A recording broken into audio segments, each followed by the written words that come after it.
ಪೌರಕಾರ್ಮಿಕರು ಇಷ್ಟು ದೊಡ್ಡ ಸಂಖ್ಯೆಯಲ್ಲಿ ಎಬ್ಸ್ಕೊಂಡ್ಬಂದಿರುವಂತ ನಮ್ಮ ಓಂಬೇಶ್ವರ ತ್ಯಾಗರಾಜ್ ಮತ್ತು ಪದಾಧಿಕಾರಿಗಳಿಗೆ ನಾನು ಹೃದಯ ತುಂಬಾ ಅಭಿನಂದನೆಗಳು ಸಲ್ಲಿಸ್ತೀನಿ.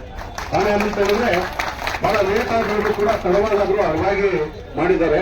ಯಾಕಂದ್ರೆ ಆ ನೋವು, ಆ ಕಷ್ಟ ನಾವು ಯಾವ ರೀತಿ ಪಡಿಬೇಕು ಅನ್ನೋ ಹಾದಿಯಲ್ಲಿ ಅವರು ಇರೋದ್ರಿಂದ ಈ ಕೆಲಸ ಮಾಡಿದ್ದಾರೆ. ನಾನು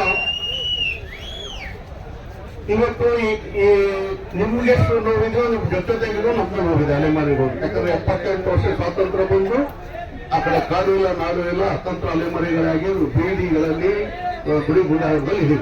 ಹೀಗಿರುವಂತ ಕಾಲದಲ್ಲಿ ನಮ್ಮ ಏನು ನೀವು ಒಳಗೊಂಡಂಗೆ, ಪೌರಕಾರ್ಮಿಕರು ಒಳಗೊಂಡಂಗೆ, ಮಾದಿಗರು ಮತ್ತು ಇತರೆ ನಮ್ಮೆಲ್ಲ ದಲಿತ ಸಮುದಾಯಗಳು ಸಂವಿಧಾನಬದ್ಧ ಹಕ್ಕು ಮತ್ತೆ ಸಾಮಾಜಿಕ ನ್ಯಾಯದಿಂದ ವಂಚಿತಗೊಂಡಿದ್ದ ಸಂದರ್ಭದಲ್ಲಿ ಏನು ಬಾಬಾ ಸಾಹೇಬರ ಆಶಯ ಇತ್ತು, ಈ ಮೀಸಲಾತಿಯ ಫಲ ಸಮಾಜದ ಕಟ್ಟಕಡೆಯ ವ್ಯಕ್ತಿ ಅಂದ್ರೆ ನಿಮಗೂ ತಲುಪಿದಾಗೆ ಅದು ಸಾರ್ಥಕತೆ ಅಂತೇಳಿ ಅವಾಗ ಬಹಳ ದೊಡ್ಡ ಹಿನ್ನಡೆಯನ್ನ ಅನುಭವಿಸಿದ ಸಮುದಾಯ ಮಾದಿಗ ಮತ್ತು ಇತರ ದಲಿತ ಸಮುದಾಯಗಳು. ಈ ರೀತಿ ಇರುವಂತಹ ಸಂದರ್ಭದಲ್ಲಿ ನಾವು ನಮ್ಮನ್ನ ಏನಿದೆ ನಾವು ಅತಂತ್ರವಾಗಿದ್ದಾಗ ಏನ್ ಈ ಸಂವಿಧಾನಬದ್ಧ ಬಹುಸಂಖ್ಯಾತ ಭಾರತದಲ್ಲಿ ಇಡೀ ವಿಶ್ವದಲ್ಲೇ ಮಹಾಪ್ರಜಾಪ್ರಭುತ್ವ ಹೊಂದಿರುವಂತಹ ದೇಶ ಅಂತ ಹೇಳ್ತಾ ಇದ್ರು. ಅದರಲ್ಲಿ ವಿಳಾಸ ಎಂದು ಬರುತ್ತಿರುವಂತಹ ಈ ಸಮುದಾಯಕ್ಕೆ ತಪ್ಪಿಕೊಂಡು ಇದೆ ದಲಿತ ಸಮುದಾಯದವರು ನಮ್ಮನ್ನ ಮೀಸಲಾತಿಯ ಒಂದು ಫಲವನ್ನು ಕೊಡೋದ್ರಲ್ಲಿ ನಮ್ಗೆ ಅವರು ಸಹಕಾರ ಕೊಟ್ಟರು. ಹಾಗಾಗಿ ಆ ದಲಿತ ಎಡ ಬಲ ಮತ್ತು ಎಲ್ಲ ಮೀಸಲಾತಿ ಹೋರಾಟಗಾರರಿಗೆ ನಾನು ಅಭಿನಂದನೆ ಸಲ್ಲಿಸ್ತೀನಿ. ಅದೇ ರೀತಿಯಾಗಿ ಪೌರ ಕಾರ್ಮಿಕರಿಗೂ ನಿಮ್ಮ ಒಂದು ಬೆಂಬಲ, ಸೇವೆ, ನೆರವು ಈ ಅಲೆಮಾರಿ ಜನರಿಗೆ ದಕ್ಕಿದೆ ಅಂತ ನಾನು ಬಹಳ ಧೈರ್ಯವಾಗಿ ಹೇಳ್ತೀನಿ. ಕಾರಣ ಏನಂತ ಹೇಳಿದ್ರೆ ನಾವು ಕೆಲಸ ಇಲ್ಲದೆ ಖಾಲಿ ಕೂತಿರುವಂತ ಸಂದರ್ಭದಲ್ಲಿ ಇವತ್ತು ದಾವಣಗೆರೆ, ಶಿವಮೊಗ್ಗ, ಹುಬ್ಳಿ, ಧಾರವಾಡ, ಬೆಂಗಳೂರು ಒಳಗೊಂಡಂತೆ ನೀವು ನಿಮಗೆ ಕೆಲಸ ಇಲ್ಲದೆ ಒದ್ದಾಡ್ತಿರುವಾಗ ಈ ಅಲೆಮಾರಿ ಜನಾಂಗಕ್ಕೂ ನೀವು ನಿಮ್ಮ ಜೊತೆಗೆ ಕೆಲಸ ಕೊಡೋದ್ರ ಮೂಲಕ ನಮಗೆ ಬೆಂಬಲ ಸೂಚಿದ್ದೀನಿ ನೀವು. ಹಾಗಾಗಿ ನಿಮಗೆ ನಾನು ಬಹಳ ಆಭಾರಿಯಾಗಿದ್ದೀನಿ, ಬಹಳ ಅಭಿನಂದನೆಗಳನ್ನು ಸಲ್ಲಿಸ್ತೀನಿ ನಿಮಗೆ. ಇದೇ ಕಾರ್ಪೊರೇಷನ್ ಅಲ್ಲಿ ನಮ್ಮ ಅಲೆಮಾರಿ ಜನಾಂಗ ಇದ್ದಾರೆ, ಡ್ರೈವರ್ ಆಗಿ ಕೆಲಸ ಮಾಡ್ತಾ ಇದ್ದಾರೆ, ಕ್ಲೀನರ್ ಆಗಿ, ನೀವು ಪೌರ ಕಾರ್ಮಿಕರಾಗಿ ಕೆಲಸ ಮಾಡ್ತಾ ಇದ್ದಾರೆ. ಹಾಗಾಗಿ ನಮ್ಮ ಜೊತೆಗೆ ನಮ್ಮ ನೆರವಿಗೆ ನೀವು ಬಂದಿದ್ರ, ನಿಮಗೂ ನಾನು ಹೃದಯಪೂರ್ವಕ ಧನ್ಯವಾದಗಳನ್ನು ಸಲ್ಲಿಸ್ತೀನಿ. ಮತ್ತೊಂದು ನಾ ಹೇಳ್ಬೇಕಂದ್ರೆ ಇವತ್ತು ನಾವು ಹೋರಾಟ ಮಾಡಿ ತಗೋಬೇಕಾಗಿದ್ದು ಬಾಬಾ ಸಾಹೇಬರ ಸಂವಿಧಾನದ ಮೂಲಕ ಇದನ್ನು ನಮಗೆ ದಕ್ಕಬೇಕಾಗಿರೋದು 78 ವರ್ಷದಿಂದ ದಕ್ಕಿಲ್ಲ. ಅದನ್ನು ಬೀದಿ ಬರಬೇಕಾಗಿದ್ದ ಬಹಳ ನಾಚಿಕೆ ನಿಮ್ಮ ಸಂಗತಿ. ಇವತ್ತು ನಿಮ್ಮ ನಗರ ಸ್ವಚ್ಛ ಇದೆ, ನಿಮ್ಮ ಆರೋಗ್ಯ ಕಾಪಾಡಿದೆ, ನಿಮ್ಮ ಮಕ್ಕಳು ಚೆನ್ನಾಗಿದ್ದಾರೆ ಅಂದ್ರೆ ಇದೇ ನಮ್ಮ ಈ ದೇವರುಗಳ ಪೌರ ಕಾರ್ಮಿಕರ ದೇವರುಗಳಿಂದ ಇವತ್ತು ಜಗತ್ತೇ ನಿರ್ಭರ ಗಾಬರಿ ಆಗುವಂತ ಒಂದು ಮಹಾಮಾರಿ ಕೊರೋನಾ ಬಂದಾಗ ನೀವು ಡಾಕ್ಟರ್, ಜಡ್ಜು, ಮಂತ್ರಿಗಳು ಎಲ್ಲರೂ ಕೂಡ ನಿಮ್ ಹೆಂಡತಿ ಮಕ್ಕಳಿಗೂ ನಿಮ್ ಮಕ್ಕಳ ಮೈ ಮುಟ್ಟಕ್ಕೂ ಮುಖ ನೋಡಕ್ಕೂ ನೀವು ನೋಡಕ್ಕಾಗಿರಲಿಲ್ಲ.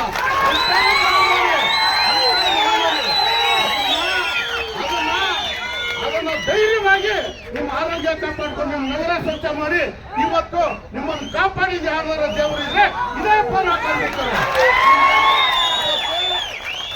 ಕೊರೋನಾ ಬಂದಾಗ ನಿಮ್ಗೆ ಯಾವ ದೇವರು ನಿಮಗೆ ಸಹಾಯ ಮಾಡಲಿಲ್ಲ, ಯಾವ ಕಾನೂನು ಬರಲಿಲ್ಲ, ಯಾವ ಪೊಲೀಸರು ಬರಲಿಲ್ಲ.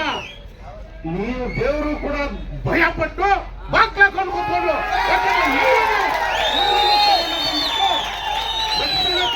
ದೇವರು ಕೂಡ ಕೊರೋನಾ ಬಂದು ಎಲ್ಲಿ ನಾವು ಸತ್ತೋಗ್ಬಿಡ್ತೀವಿ ಅಂತ ದೇವಸ್ಥಾನ ಕೂಡ ಬಾಕ್ಲಾಕೊಂಡು ಆದ್ರೆ ಧೈರ್ಯವಾಗಿ ಈ ದೇವರುಗಳು ಎಲ್ಲಾ ದೇವಸ್ಥಾನ ಮಾಡಿದ್ದಾರೆ. ಹಾಗಾಗಿ ಹೊರಗುತ್ತಿಗೆ ಹಾಕೊಡ್ತೀರ ಸ್ವಾಮಿ, ಹೊರಗುತ್ತಿಗೆ ಹಾಕೊಡ್ತೀರ. ಕೊಡೋ 25,000 ರೂಪಾಯಿ ಸಂಬಳದಲ್ಲಿ ಅರ್ಧ ಸಂಬಳ ಅವನಿಂದ ಆಗ್ತಾನೆ, ಇನ್ನು ಅರ್ಧ ಸಂಬಳ ಇವರಿಗೆ ಕೊಡ್ತಾನೆ. ನಿಮಗೆ ಶಕ್ತಿ ಇಲ್ವಾ? ನೇರ ಸಂಬಳ ಅವ್ರಿಗೆ ಕೊಡಿ, ಆಮೇಲೆ ವೃತ್ತಿನ ಖಾಯಂಗೊಳಿಸಿ. ಯಾಕಂದ್ರೆ ಇಡೀ ಇವತ್ತು ನಮ್ಮ ರಾಜ್ಯ ರಾಷ್ಟ್ರ ನಿಂತಿರೋದು ಈ ನಮ್ಮ ದೇವರುಗಳಿಂದ. ನೀವು ಅವರಿಗೆ ಅವರು ಕಷ್ಟಪಟ್ಟು ಅವ್ರಿಗೆ 12 ತಾಸು ದುಡಿಯಕ್ಕೆ ಕೊಡ್ತೀರಿ. ಆರಾಮಾಗಿ AC ಚೇರ್ ಅಲ್ಲಿ ಕೂತ್ಕೊಂಡವರಿಗೆ 8 ತಾಸು ಕೊಡ್ತೀರಿ. ನೀವು 12 ತಾಸು ಮಾಡಂಗಿಲ್ಲ, 8 ತಾಸು ಮಾಡಬೇಕು. 12 ತಾಸು ಮಾಡಿದ್ದು ಅಂದ್ರೆ ನಿಮಗೆ 2 ದಿನ ಕೊಡ್ಬೇಕು. ಆ ತರ ನಾನು ನಿಮ್ಗೆ ಹೇಳ್ತಾ ಇದ್ದೀನಿ. ಇವತ್ತು ಜಾಗೃತಿ ಬಂದಿದೆ, ನೀವು 12 ತಾಸು ಕೆಲಸ ಮಾಡಬೇಕಾಗಿಲ್ಲ. ಬಾಬಾ ಸಾಹೇಬ್ ಅಂಬೇಡ್ಕರ್ ಒಬ್ಬ ಕೂಲಿ ಕಾರ್ಮಿಕರಾಗಿದ್ದಾಗ ಅವರು ಪ್ರತಿಯೊಂದು ಕಾನೂನುಗಳು ಬಂದಿರೋದು ಅವ್ರು ಸ್ವಂತ ಅನುಭವಿಸಿದ್ರು.